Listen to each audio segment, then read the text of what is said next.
Hello students, তোমাদের সবাইকে আমাদের চ্যানেলে ওয়েলকাম জানাই। আমরা মাধ্যমিক পরীক্ষার জন্য তোমাদের লাইফ সায়েন্সের এমসিকিউ এর মাস্টার সিরিজ স্টার্ট করেছি। অলরেডি আগের ক্লাসগুলোতে আমরা কোশ্চেন নাম্বার 45 পর্যন্ত খুব সহজ করে আনসারগুলো এক্সপ্লেন করে দিয়েছি। যারা আগের ক্লাসগুলো দেখোনি তাদের জন্য আমি এই ভিডিও ডেসক্রিপশন বক্সে মাধ্যমিকের যেটা লাইফ সায়েন্সের এমসিকিউ এর মাস্টার সিরিজ তার প্লেলিস্টের লিঙ্ক এবং তার পাশাপাশি ভৌত বিজ্ঞান বা ফিজিক্যাল সায়েন্সেরও আমরা এমসিকিউ সিরিজ স্টার্ট করেছি, সেটারও কিন্তু প্লেলিস্টের লিঙ্ক দিয়ে দিলাম। যারা দেখোনি অবশ্যই আগের ক্লাসগুলো তোমরা দেখে নিও। তাহলে যেহেতু এখানে যে প্রশ্নগুলো আছে প্রত্যেকটা ভীষণ ইম্পর্টেন্ট, যে প্যাটার্নের প্রশ্ন, যে যে জায়গা থেকে প্রশ্নগুলো করা হয়, প্রত্যেকটা যে পোর্শনগুলো মানে যে পোর্শনগুলোকে নেওয়া হয়, যেখান থেকে প্রশ্ন সাধারণত বেশি আসে, সেই জায়গাগুলো থেকে এমসিকিউগুলো আমি তৈরি করেছি। এবং অনেক প্রশ্ন এখানকার কিন্তু প্রিভিয়াস বিভিন্ন ইয়ারে বা মধ্যশিক্ষা পর্ষদের যে গাইডলাইন, সেখানে যে ধরনের প্রশ্নগুলো সাধারণত তারা বেছে নেন, সেই সমস্ত প্রশ্নগুলো কিন্তু আমি এখানে ইনক্লুড করেছি। তাই প্রত্যেকটা প্রশ্ন ভীষণ ইম্পর্টেন্ট, তোমরা প্রিভিয়াস ক্লাসগুলো যারা দেখোনি অবশ্যই দেখে নিও। দেখো, আজকে প্রথম প্রশ্ন হচ্ছে কোয়েশ্চেন নাম্বার 46। এখানে capital Y, small Y, capital R small R এই জিনোটাইপ যুক্ত মটর গাছ থেকে কত ধরনের গ্যামেট উৎপন্ন হবে? তোমাদের জন্য আমি এখানে অলরেডি আগের ক্লাসগুলোতে একটা সূত্র আলোচনা করেছিলাম, সেটা হচ্ছে 2n। এন মানে হচ্ছে হেটেরোজাইগাস অবস্থা। তাহলে হেটেরোজাইগাস মানে যারা না বোঝো তাদের জন্য আমি বলে দিয়েছিলাম যে বড় ছোট ক্যাপিটাল স্মল লেটারের কম্বিনেশন কটা আছে দেখতে হবে। এখানে ক্যাপিটাল ওয়াই স্মল ওয়াই এরকম একটা আছে, এখানে ক্যাপিটাল আর স্মল আর এরকম একটা আছে। তাহলে আমাকে এন এর মান পেয়ে যাচ্ছি কত আছে, এখানে ক্যাপিটাল ওয়াই স্মল ওয়াই একটা আর ক্যাপিটাল আর স্মল আর একটা, তাহলে দুটো কাপল পাচ্ছি, তার মানে এন এর মান হয়ে গেল 2। ওকে, তাহলে 2 মানে 2 স্কোয়ার, মানে এখানে 4 কিন্তু হয়ে যাচ্ছে আমার আনসার। তাহলে 4 ধরনের গ্যামেট কিন্তু আমি এখানে পেয়ে যাব। সেগুলো কি কি? সেগুলো হচ্ছে, আমরা এই ক্যাপিটাল ওয়াইয়ের সঙ্গে, দেখো ক্যাপিটাল ওয়াইয়ের সঙ্গে একবার আর নেব, ক্যাপিটাল ওয়াইয়ের সঙ্গে একবার আর নেব, ক্যাপিটাল ওয়াইয়ের সঙ্গে একবার স্মল আর নেব, তাহলে ক্যাপিটাল ওয়াইয়ের সঙ্গে একবার স্মল নিলাম, তাহলে ক্যাপিটাল ওয়াইয়ের কাজ শেষ। স্মল ওয়াইয়ের সঙ্গে ক্যাপিটাল আর নেব, স্মল ওয়াইয়ের সঙ্গে ক্যাপিটাল আর, এবং স্মল ওয়াইয়ের সঙ্গে একবার স্মল আর নেব, স্মল ওয়াইয়ের সঙ্গে স্মল আর। তাহলে 1 2 3 4, তাহলে মোট 4 ধরনের গ্যামেট উৎপন্ন হবে, যেটা কিন্তু আমি এখানেও আলাদা করে ব্যাখ্যা করে এখানে তোমাদের কিন্তু মানে ব্যাখ্যার আকার এখানে কিন্তু উত্তরটা লিখে দেওয়া হয়েছে। ওকে, নেক্সট কোয়েশ্চেন আমরা যাব। দেখো এখানে ঘোড়ার অভিব্যক্তিতে প্রদত্ত কোন সজ্জাক্রমটি সঠিক? তোমরা এগুলো অপশান দেখার দরকার নেই, তোমরা এগুলো একদম মুখস্থ করে রাখবে যে পরপর এক হচ্ছে ইওহিপ্পাস, তারপরে হচ্ছে আমার মেসোহিপ্পাস, তারপরে মেরিচিপ্পাস, তারপরে প্লায়োহিপ্পাস এবং সব শেষে আধুনিক ঘোড়া, সেটা হচ্ছে ইকুয়াস। কেমন? তাহলে পরপর মনে রাখবে, তাহলে সুবিধা হবে, অপশান দেখার প্রয়োজনই কিন্তু হবে না। এবং এখানে অপশান দেখার সময় কেয়ারফুলি দেখতে হবে, যেমন হয়তো দেখতে অনেক সময় কিছু ভুল হয়ে গেল, তাড়াহুড়ো করে হয়তো তুমি দেখলে একটা ভুল অপশান, অথচ তুমি ভাবলে ঠিক, নিয়ে তুমি ঠিক করে আসলে, তাহলে সেখানে কিন্তু বাড়ি এসে দেখলে যে 1 নম্বর তোমার কিন্তু ভুল হয়ে গেছে। কেমন? পরীক্ষা হলে অনেকে অনেক রকম ভুল করে, সেটা প্রেজেন্টেশন স্কিলেও হতে পারে, উত্তর লেখা কাটাকাটি থেকে শুরু করে নানা রকম ভুল কিন্তু করে থাকে। এবং টপাররা তাদের উত্তর লেখার একটা আলাদা টেকনিক রয়েছে, যেখানে তারা কিন্তু বিশেষ কিছু ট্রিক ফলো করে, রাইটিং হ্যাক বা রাইটিং স্কিল অ্যাপ্লাই করে, যার জন্য তাদের পরীক্ষার খাতা খুব সুন্দর হয়, পরীক্ষকও খুশি হন এবং উত্তরের মানটাও বাড়ে, এবং পরীক্ষকও কিন্তু অবশ্যই তাকে নাম্বার কিন্তু কাটে না, ফুল মার্কস কিন্তু দিয়ে থাকেন। কি কি ভুল সাধারণত ছাত্রছাত্রীরা করে থাকে এবং কোন কোন জিনিসগুলো খেয়াল রাখতে হবে, তার জন্য আমি একটা ভিডিও প্রোভাইড করেছি।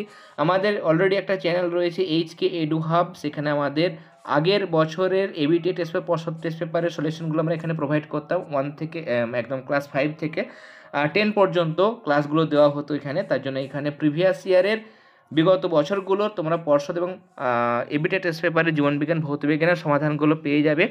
এবং সেখানেই কিন্তু এই রিসেন্ট আমরা প্রোভাইড করছি এটা মানে টপারদের উত্তর লেখার কৌশল, সেই ভিডিওটা তোমরা অবশ্যই দেখে নিও পরীক্ষার আগে, তাহলে তোমাদের ভুলগুলো তোমরা আইডেন্টিফাই করতে পারবে এবং তোমরাও কিন্তু তোমাদের প্রেজেন্টেশন স্কিলটাকে আরও বেটার করতে পারবে। ওকে, আর এখন তোমরা HK এক্সক্লুসিভ যে চ্যানেলটাতে এখন ভিডিও দেখছো বর্তমানে, এই চ্যানেলে কিন্তু এবছরের যে টেস্ট পেপারগুলো বেরোবে সেগুলোর ফিজিক্যাল সায়েন্স, লাইফ সায়েন্সের সলিউশনগুলো তোমরা পাবে। চলো নেক্সট আমরা কোশ্চেনটা দেখে নিই। নেক্সট কোশ্চেন বলছে হিমোফিলিক পুত্র ও স্বাভাবিক কন্যা রয়েছে এমন পিতামাতার সম্ভাব্য জিনোটাইপগুলি কী কী হতে পারে? এখানে দেখো আমরা যে অপশান ধরে আমাদের এই উত্তরগুলো করতে হবে। আমরা যদি অপশান এখানে যেমন নিয়েছে, আনসারটা হচ্ছে অপশান ঘ। কেন ঘ? তার কারণ হচ্ছে যখন আমরা অপশানগুলো চেক করবো তবে একমাত্র এটা আমরা কিন্তু বলতে পারবো। কেমন একজনকে কিন্তু এখানে আমার বলেছে যে পুত্র হিমোফিলিক, পুত্র কেমন হবে সেটা কিন্তু মাতার উপর ডিপেন্ড করে, আর কন্যা কেমন হবে সেটা পিতার উপর কিন্তু ডিপেন্ড করে। এই জিনিসটা, এই ট্রিকটা মনে রাখবে।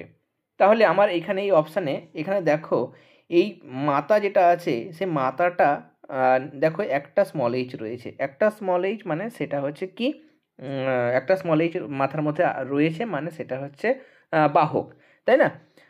আমরা জানি যে মহিলাদের ক্ষেত্রে বা মাতার ক্ষেত্রে দুটোই এক্স ক্রোমোজোম রয়েছে, তাই না? দুটোই কিন্তু এক্স ক্রোমোজোম থাকে। এবার দুটোর মাথায় যদি ক্যাপিটাল এইচ থাকে তার মানে সেই মাতা হয়ে যাবে সম্পূর্ণরূপে স্বাভাবিক। একটা ক্যাপিটাল এইচ একটা যদি স্মল এইচ থাকে তাহলে সেই মাতা বাহক হবে।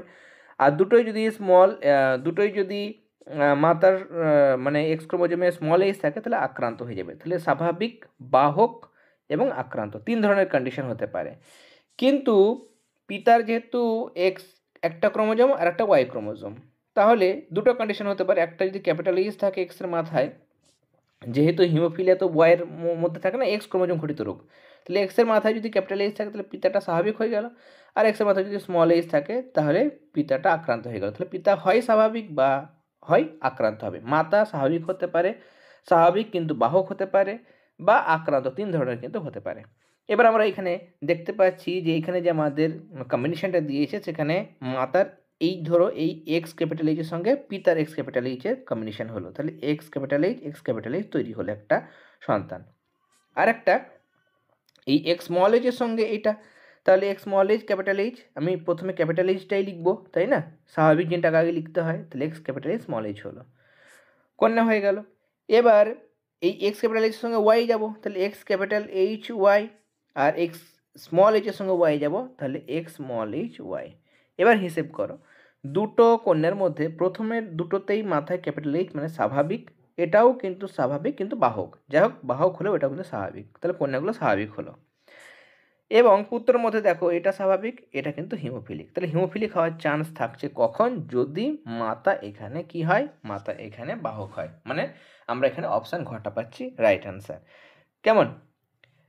নেক্সট তোমাদের যে ট্রিকটা বলা হলো যে যখনই পুত্র কথা বলবে তখন নিশ্চয়ই সেখানে মাতা দায়ী হবে, আর কন্যার ক্ষেত্রে সেখানে কিন্তু পিতা দায়ী হয়, এরকমভাবে কিন্তু তোমরা আনসারগুলো বের করার চেষ্টা করবে।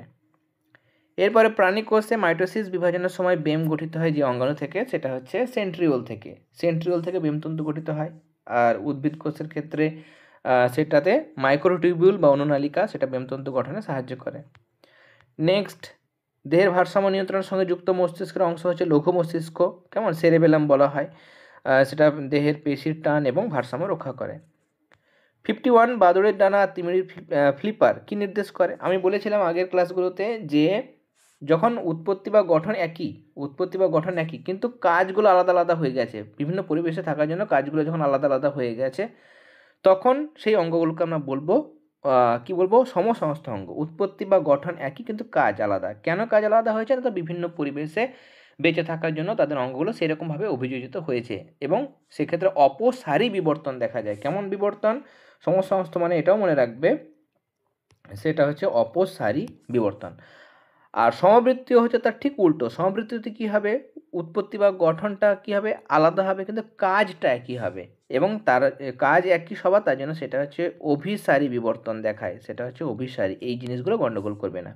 ওকে, তাহলে বাদুড়ের ডানা তিমির ফ্লিপার উৎপত্তি গঠনে মিল আছে, স্তন্যপায়ী প্রাণীদের অগ্রপদটাই রূপান্তরিত হয়েছে, কিন্তু বাদুড় সেটা ওড়ার ক্ষেত্রে মানে উড্ডয়নের ক্ষেত্রে ব্যবহার করে, তিমি ওই ফ্লিপারটা সাঁতার কাটার জন্য ব্যবহার করে, তাহলে কাজ আলাদা হয়ে গেল, তার জন্য এরা হচ্ছে সমসংস্থ অঙ্গ। ব্যাখ্যাগুলো মনে রাখবে। এরপর ডিএনএর গঠনে বদল ঘটাকে কি বলা হয়? পরিব্যক্তি বা মিউটেশন বলা হয়। কেমন? ডিএনএ সিকোয়েন্স বা ক্রোমোজোমের সংখ্যা বা গঠনে যখন হঠাৎ কোনো একটা স্থায়ী পরিবর্তন ঘটে যায় সেটাকে পরিব্যক্তি বা মিউটেশন বলে। কোয়েশ্চেন নাম্বার 53, সবগুলো ক্যাপিটাল রয়েছে। এখানে কতগুলো মটর গাছ পাওয়া যাবে? আমার এখানে কিন্তু হেটেরোজাইগাস একটাও নেই। সূত্র হচ্ছে 2n। হেটেরোজাইগাস মানে বড় ছোট কম্বিনেশন, মানে এখানে ক্যাপিটাল আর স্মল আর থাকতে হবে, ওয়াইয়ের সঙ্গে স্মল ওয়াই থাকতে হবে, কিন্তু নেই ওগুলো, সবগুলো ক্যাপিটাল। একটাও হেটেরোজাইগাস নেই, মানে 2 0। কোনো কিছু পাওয়ার 0 হলে তার মান 1 হয়, তার মানে একটি এখানে কিন্তু এক ধরনের আমার গ্যামেট তৈরি হবে, সেটা হচ্ছে ক্যাপিটাল আর এর সঙ্গে একটা ওয়াই নাও, দুটোই তো হবেই ক্যাপিটাল, তাহলে ক্যাপিটাল ওয়াইয়ের সঙ্গে আর ক্যাপিটাল ওয়াই নেবে, তাহলে এই একটা ধরনেরই কিন্তু গ্যামেট তৈরি হবে, এক ধরনের। কেমন? নেক্সট, ইতর পরাগযোগের বৈশিষ্ট্য আরও একবার তোমাদের, একবার যেহেতু হয়েছে আরও একবার তোমাদের রিভিশন দিয়ে দিই। সেটা হচ্ছে স্বপরাগযোগ। আগে বলি, স্বপরাগযোগ মানে এখানে একটা ফুল রয়েছে একটা গাছে, কেমন, এখানেও একটা ফুল রয়েছে, এখানেও একটা ফুল রয়েছে। স্বপরাগযোগের ক্ষেত্রে কি হয়? স্বপরাগযোগের ক্ষেত্রে একটা গাছের সেই ফুলের মানে পরাগরেণু সেই ফুলের গর্ভমেন্টে পড়তে পারে, বা সেই ফুল থেকে পরাগরেণু এসে অন্য কোনো ফুলে পড়লো সেই গাছেরই, তাহলে সেটা হচ্ছে স্বপরাগযোগ। যখন কোনো একটা গাছের একটা ফুল থেকে সেই ফুলেরই পরাগরেণু সেই ফুলের গর্ভমুণ্ডে পড়ে, সেটা যে স্বপরাগযোগ। তারা ভাগ রয়েছে, যখন একই ফুলে পড়ে তো সেটা হচ্ছে অটোগ্যামি, আর যখন সেই স্বপরাগযোগে একটা ফুল থেকে সেই গাছেরই অন্য ফুলে পড়ে তখন সেটা হচ্ছে গেইটনোগ্যামি। তাহলে স্বপরাগযোগ দুইভাবে হতে পারে, কিন্তু গাছ কখনোই পাল্টাবে না, হয় একই ফুলে বা ওই গাছের অন্য ফুলে। আর ইতর পরাগযোগে কী হয়? ইতর পরাগযোগে কিন্তু এখানে একটা গাছ রয়েছে, এখানে একটা ফুল রয়েছে, সেই ফুল থেকে অন্য দূরে কোথাও গাছ রয়েছে, সেই গাছের এখানে একটা ফুলে চলে আসবে পরাগরেণু বাহকের মাধ্যমে। ওকে, সেটা হচ্ছে ইতর পরাগযোগ। এবার স্বপরাগযোগে কী হয়? স্বপরাগযোগে যেহেতু একই গাছে হচ্ছে, তাহলে নতুন বৈশিষ্ট্য আসবে না, প্রকরণ দেখা যাবে না, অনুন্নত হবে, ফুলগুলো অনুজ্জ্বল, বাহকের প্রয়োজন হয় না, পরাগরেণু অপচয় কম হয় বা হয় না বললেই চলে। কিন্তু ইতর পরাগযোগে বাহক দরকার, তবেই তো পরাগরেণুটা অন্য কোনো দূরে গাছে যাবে এবং আলাদা উদ্ভিদের মধ্যে বৈশিষ্ট্যের মিল ঘটবে, তাই না? যেহেতু মানে এক উদ্ভিদ থেকে অন্য উদ্ভিদে যাচ্ছে, তাহলে নতুন যে অপত্য উদ্ভিদ তৈরি হবে তার কিন্তু নতুন বৈশিষ্ট্য আসতে পারে। ওকে, পয়েন্টগুলো খেয়াল করে এবার। একই গাছে একই ফুলের মধ্যে ঘটে, সেটা তো স্বপরাগযোগ, তার প্রথম অপশন হবে না। বাহকের প্রয়োজন হয় না, ইতর পরাগযোগে অবশ্যই বাহক দরকার, তাহলে এটাও ভুল বলেছে। নতুন বৈশিষ্ট্য সঞ্চার হওয়ার সম্ভাবনা কম থাকে, এটাও কিন্তু ভুল বলেছে। স্বপরাগযোগে নতুন বৈশিষ্ট্য আসতে পারে না। ঘ বলেছে পরাগরেণু অপচয় বেশি, অবশ্যই এটা ঠিক। পরাগরেণু যখন কোনো পতঙ্গের মাধ্যমে বা বাহকের মাধ্যমে যাচ্ছে, তখন দূরে নিয়ে যেতে যেতে হয়তো পরাগরেণুগুলো মুখ থেকে পড়ে গেল বা ডানা থেকে পড়ে গেল বা যে যে যে অঙ্গে লেগেছিল সেখান থেকে পড়ে গেল, তাহলে অপচয় হলো বা নষ্ট হলো, তাই না? তাহলে অপশান ঘ হবে রাইট আনসার। এরপর কোশ্চেন নাম্বার 55, বৃক্কনালিকার জলের পুনঃশোষণ কমে যায় যে হরমোনের কম ঘরে, সেটি হলো বৃক্কনালিকায় একটা হরমোন থাকে, সেটা হচ্ছে এডিএইচ হরমোন বা অ্যান্টি ডাইউরেটিক হরমোন, যেটাকে ভেসোপ্রেশন বলা হয়। সেটা বৃক্কনালিকায় জলের পুনঃশোষণ ঘটাতে সাহায্য করে। এবার এডিএইচ যদি কমে যায় তাহলে এই ঘটনাটা ঘটবে না। ওকে, তাহলে এখানে আনসার হচ্ছে এডিএইচ, মানে অপশান খ। এরপরে নেক্সট, ক্রোমোজোম কোন সময়ে নিউক্লিয় পর্দা এবং নিউক্লিওলাস অবলুপ্ত হতে দেখা যায়? প্রথম দশাতেই প্রোফেজের একদম শেষ দিকে নিউক্লিয় পর্দাটা এবং নিউক্লিওলাসটা কিন্তু অদৃশ্য হতে থাকে এবং একদম বিলুপ্ত হয়ে যায়। যদি বলে কোন দশায় পুনরায় আবির্ভাব ঘটে, তাহলে সেটা হচ্ছে লাস্ট দশা, মানে টেলোফেজ দশা। এখানে এই কোশ্চেনটা আরও একবার দিয়েছে, এখানে আমি যেটা বললাম যে একটা ধরনের গ্যামেট তৈরি হবে। ওকে, নেক্সট কোয়েশ্চেন, ভয় পেলে মানুষের কোন হরমোনের ক্ষরণ দ্রুত বৃদ্ধি পায়? সেটা হচ্ছে অ্যাড্রিনালিন হরমোন, তাই না? অ্যাড্রিনালিন হরমোন, এটা ভয়ের ক্ষেত্রে হঠাৎ কোনো ঘটনা ঘটলো, মানসিক চাপ, এই সমস্ত জায়গায় কিন্তু ঘটনাটা ঘটে, তাই না? এটাকে কিন্তু জরুরিকালীন বা আপদকালীন হরমোন বলা হয়। কেমন, তোমরা এগুলো ক্লাস 8 থেকে পড়ে এসছো। পরের প্রশ্ন, নিচের কোনটি ডিএনএর গঠনগত উপাদান নয়? ডিএনএর মধ্যে তোমরা জানো, একদিকে আমি ডিএনএ লিখি, একদিকে আরএনএ লিখি, কেমন?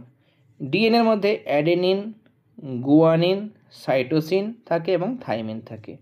আরএনএর মধ্যে প্রথম তিনটেই থাকে, অ্যাডেনিন, গুয়ানিন, সাইটোসিন, এবং থাইমিন থাকে না, তার বদলে ইউরাসিল থাকে। তাহলে ডিএনএর মধ্যে কোনটা থাকে না? ডিএনএর মধ্যে অ্যাডেনিন থাকে, গুয়ানিন থাকে, সাইটোসিন থাকে, থাইমিন থাকে, ইউরাসিলটা থাকে না। তাহলে আমরা দেখতে পাচ্ছি অপশান যেটা খ, ইউরাসিল, এটা কিন্তু ডিএনএতে থাকে না, এটা কার মধ্যে থাকে? আরএনএর মধ্যে থাকে। কোয়েশ্চেন নাম্বার 60, মিলার ও উরে তাদের পরীক্ষায় প্রাণ সৃষ্টির কতগুলি প্রাথমিক উপাদান সংশ্লেষ করতে সক্ষম হন, সেগুলির মধ্যে কোনগুলি অ্যামাইনো অ্যাসিড ছিল? এগুলোর মধ্যে দেখো, আমরা জানি যে গ্লাইসিন, অ্যালানিন, এগুলো হচ্ছে অ্যামাইনো অ্যাসিড। এই সমস্ত অ্যামাইনো অ্যাসিডগুলো কিন্তু তিনি সংশ্লেষ করতে সক্ষম হয়েছিলেন। অপশান গ হবে সঠিক উত্তর। কেমন, এখানে কিন্তু দেওয়া হয়েছে। ওকে, তাহলে আজকে আমরা কোশ্চেন নাম্বার 60 পর্যন্ত আলোচনা করলাম। নেক্সট ক্লাসে আমাদের আরও অনেক ইম্পর্টেন্ট কোশ্চেন রয়েছে, সেগুলো আমরা দেখে নেব। আজকের ক্লাসটি তোমাদের কেমন লাগলো সেটা অবশ্যই তোমরা কমেন্ট সেকশনে কমেন্ট করে জানাবে।